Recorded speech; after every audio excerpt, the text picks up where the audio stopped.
All right, today we're going to talk about how to create lasting change.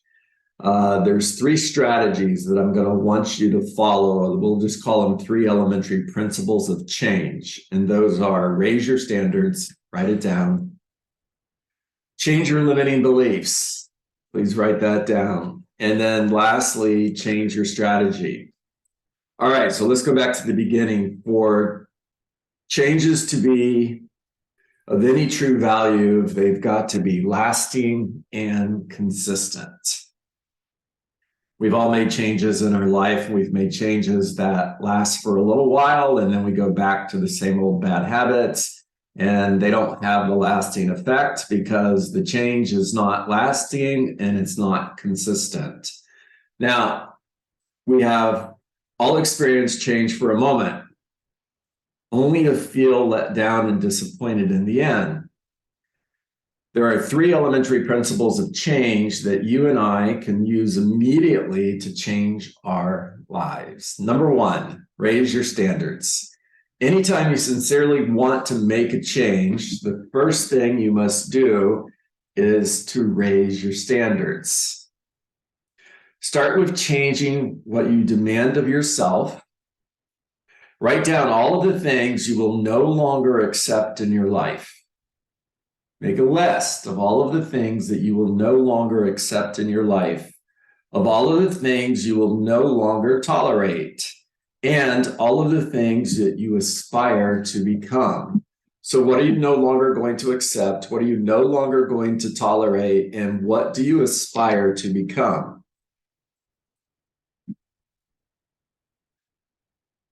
Number two, change your limiting beliefs. If you raise your standards but don't really believe you can meet them, you've already sabotaged yourself.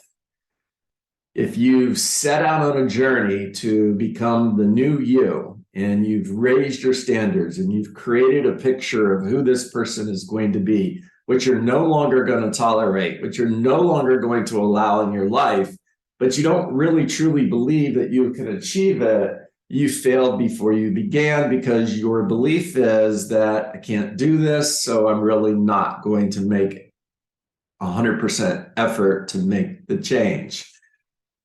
If you raise your standards, but you don't really believe you can meet them, you've already sabotaged yourself. You won't even try. You'll be lacking that sense of certainty that allows you to tap the deepest capacity that's within you. I think words matter, and it's really important that we slow down and we pay attention. I want you to hear that this ability to change, to make lasting change in your life, to truly raise your standards and live up to those standards, this capacity lives within you. It lives within all of us.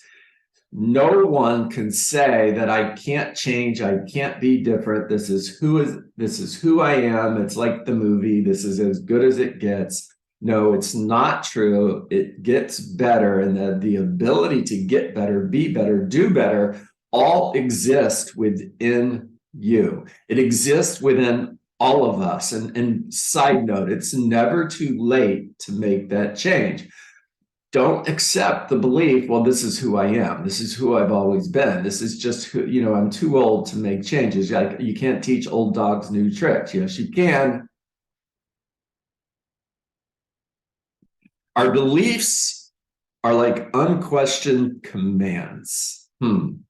Our beliefs are like unquestioned commands. The beliefs that you hold within you, it's programming a computer. You've made this command that this is who you are. This is who you've always been. This is how you act.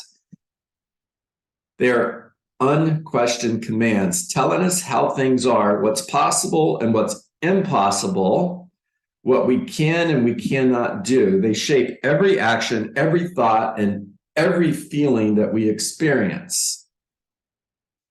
As a result, changing our belief systems is central to making any real and lasting change in our lives. So we have to change our belief systems in order to make lasting change.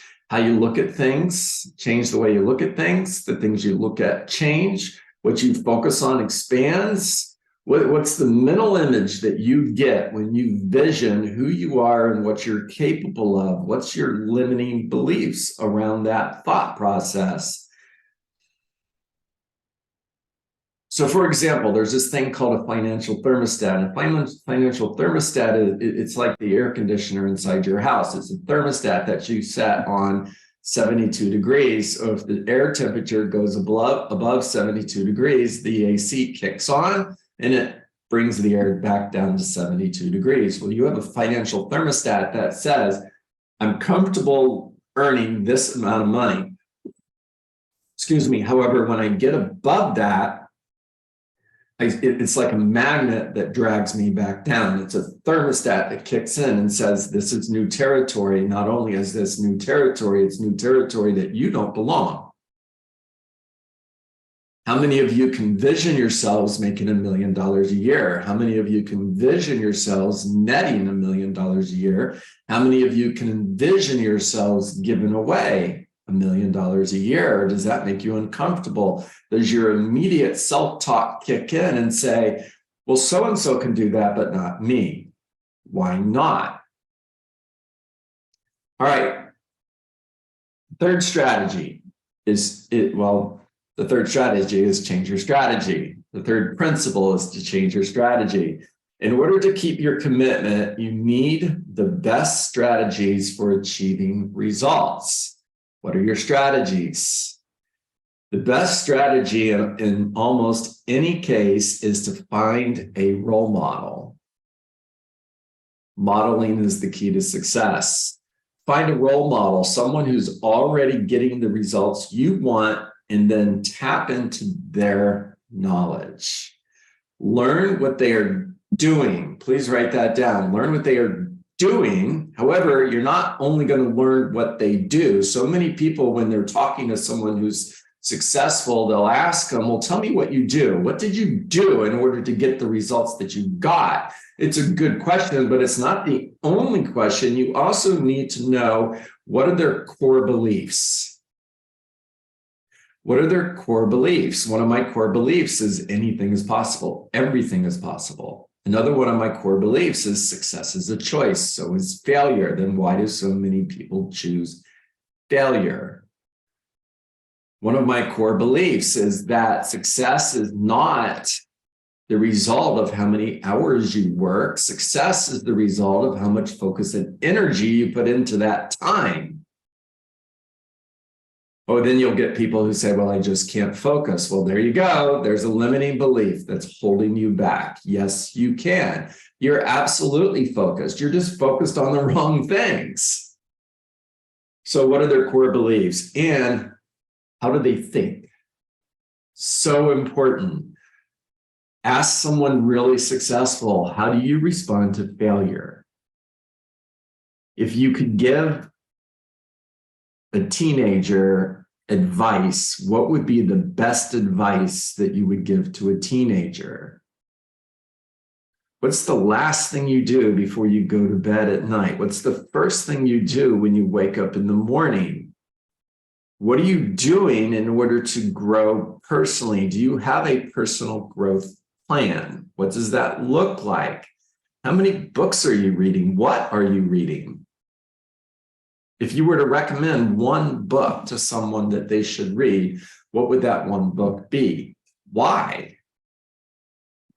How we think is so important. How we think is either going to push us forward or it's going to pull us back. It's going to push us up or it's going to pull us down. If you truly want to make lasting change,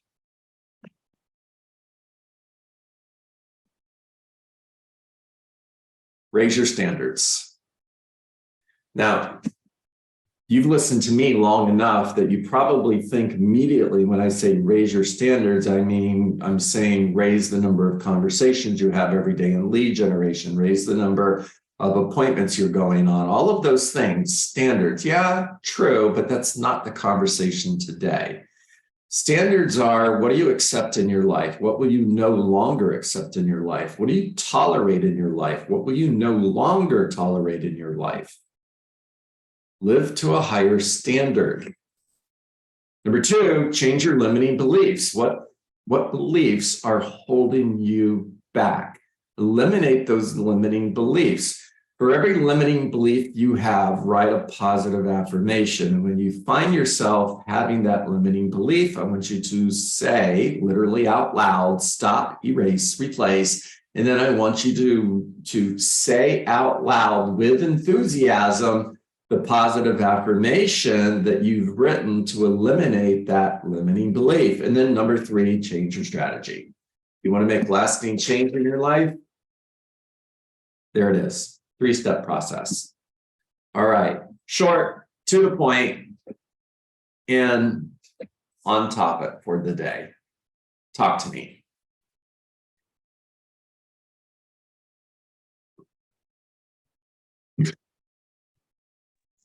Well, hi, good morning. Hi, Beth. Beth. Hi, good morning. I've been reading a lot.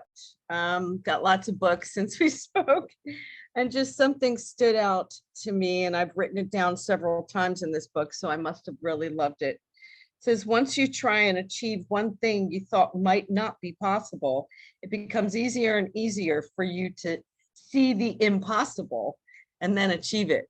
There you go. Love it, love it, love it. There you go. There Because you we can't go. see ourselves. We haven't been there yet, and it's scary, maybe. Yeah. You know, Beth, you know who doesn't have any limiting beliefs? Babies. Babies don't have any limiting beliefs. Yeah, think about that. How many times must a child try to walk before they succeed? It's a ridiculous question, and a question that they would never ask themselves. They're just going to keep getting up every time they fall until they walk. And once they learn how to walk, well, then they're going to walk faster, and eventually they're going to run, and then they're going to play baseball, and they're going to play football, and the next thing you know, they're in the NFL, or you got to start by walking. And in order to start by walking, you have to believe you can walk. Can you just imagine if that child had a limiting belief? Well, I'm on the ground. This is where I'm spending the rest of my life. It's just not going to get any better than this. Other people can walk, but not me. John, there is, I don't know if anyone on here is a Ted Lasso fan. Love that show. Love Ted Lasso, but I like keep reminding myself, think like a goldfish, where it's like just keep swimming and just let it go. Just like if a good thing happens, hold on to it, but keep moving. And if a bad thing happens, just keep moving. And, just have that, don't dwell on the positivity and the good things that are happening, but don't dwell on the things that you feel like are roadblocks to get you to go where you need to go. Absolutely. Jennifer, that's so good. Yeah, think like a goldfish. I think their memory's like 5 seconds or something. Yeah. if that, right? Yeah, if that, speaking of the Masters, watch some of the Masters, okay? Even if you don't like golf, watch and pay attention because there's so many lessons. Think of a bad shot as a listing you didn't get. You messed it up badly. You didn't get it because you messed it up, not because they made a bad decision. You just did a horrible job. Now you've got another listing appointment in 30 minutes. You're getting in your car and you're going to that next appointment. What's your mindset? Now you're playing golf and you hit a horrible shot and you've got 2, 3, 4 minutes before you're standing over the ball and it's time to take that next shot. These guys have to think like a goldfish, right, Jennifer? If they don't think like a goldfish, the next shot's going to stink as well. Gotcha. I wanted to piggyback off of Jennifer. Yes. So like jumping into real estate, I decided to tell myself, because when I was like a teenager and younger, I was so fearless, probably naive too, but I was really, really fearless. And I didn't let things stop me from doing things. Even if I was afraid, I kind of just did it anyway. And so I told myself, I'm going to try to revert back to what I did when I was younger and just go through it fearless and not worry about what could be the things that go wrong in this. So that's what I've been really focusing on lately, jumping into real estate. I love it, Angel. Awesome. You know, Zig would say fear is false evidence appearing real. Fear is faith. It's just faith in the wrong thing. Mhm. Here is the belief that something bad is going to happen. By the way, that's faith. It's just faith in the wrong thing. It's a creative misuse of the amazing imagination that God gave you. What's interesting is people who have the greatest challenges with fears are usually the smartest people because they have great imaginations. And with great imaginations come fear.